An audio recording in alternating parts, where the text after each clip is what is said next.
आसंता वर्ष आसवे पुटिन न्यूजकोट परवर्त प्रसंग रूस राष्ट्रपति को निमंत्रण करछंती प्रधानमंत्री नरेंद्र मोदी एने सूचना देछि रूस दूतावास तेबे व्लादिमीर पुटिन को गस्त पई आसंता वर्ष कौन सी तारीख स्थिर होई पारे ए जाय कौन सी तारीख निर्धारित होई नथिबा कहिसंती क्रेमलिन रो जातीय मुखपात्र यूरी ओशाकोव। रूस यूक्रेन युद्ध आरंभ होगा पर यह पुटिन को प्रथम भारत गस्त हेब तेणु पुटिन को यह भारत गस्त को बेस गुरुत्वपूर्ण बोली विवेचना करा जाउछि। अधिक आलोचना करने संपर्क में आम सहित अंतर्जातीय व्यापार विशेषज्ञ प्रशांत साहू जोड़ी होती। डॉक्टर साहू स्वागत करी आलोचना को। पुटिन कर भारत गस्त ताकू आपण किभଳି भाव देखुं आ विशेषकर जितेबाला आम देखुचे जे लगातार भाव में यूक्रेन सहित रूस जो युद्ध जारी रही सी माने बिल्कुल कमिबार ना नेउ नाही थमिबार ना नेउ नाही बरम विभिन्न दृष्टिकोण रूस पक्षर आक्रमण करा जाउछि काउंटर अटैक मध्य यूक्रेन पक्षर करा जाउछि से समय पुटिन को गस्त देखो भारत आ रशिया भितर जो एनुअल समिट मीटिंग एग्रीमेंट अच्छी से अनुसार आम देखुचु जे प्रति वर्ष both leaders are meeting each other either in Moscow और इन दिल्ली तेणु एथर 2025 प्लानिंग होची जे रशिया प्रेसिडेंट भारत आसीबे प्रथम कथा। द्वितीय कथा है आपण देखंतु जे जनवरी 20 तारिख दिन डोनाल्ड ट्रंप अमेरिका राष्ट्रपति भाव में ऑफिशियली शपथ ग्रहण करेंगे तेणु जहाँ जोटा आपण एवं कहले रशिया यूक्रेन वार कथा तेणु रशिया यूक्रेन वार को लेकिन जहाँ भी बैकएंड रे कथबार्ता चली कौन सी पॉसिबल सीज फायर डी एस्कालेशन से विषय रे आमे जहाँ हम पाखे खबर अच्छी डोनाल्ड ट्रंप कर किछि एनभय तांकर पर्सनल एमिसरी किछि मध्य पुटिन को बैक चैनल रे कथबार्ता करूछन जेमति से माने इजराइल सहित करूछन ईरान सहित करूछन लेबानन सहित करूछन तेणु से डिस्कशन मध्य चली माने डॉक्टर साहू आमे जहाँ देखुचे जो भली आलोचना करा जाए साधारणतः दुई देशर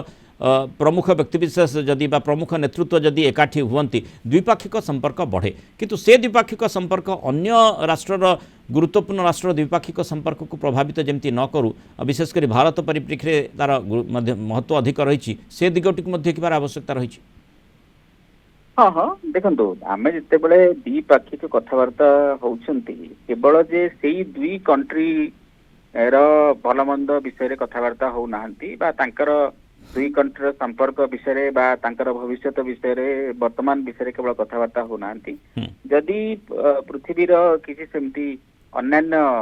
डोमिनेटिंग इश्यूज अच्छी तो से विषय में आम कथा माने एठी यूक्रेन प्रतिक्रियाशील होई पारे सेठी माने अमेरिका मध्य प्रतिक्रियाशील होई पारे तार प्रतिकूल प्रभाव मध्य पड़ी पारे भारत ऊपर नहीं नहीं देखो प्रतिकूल प्रभाव तो एबे जिते बड़े यूक्रेन वार 2.5 वर्ष 3 वर्ष पाखापाखि है तो एबे भी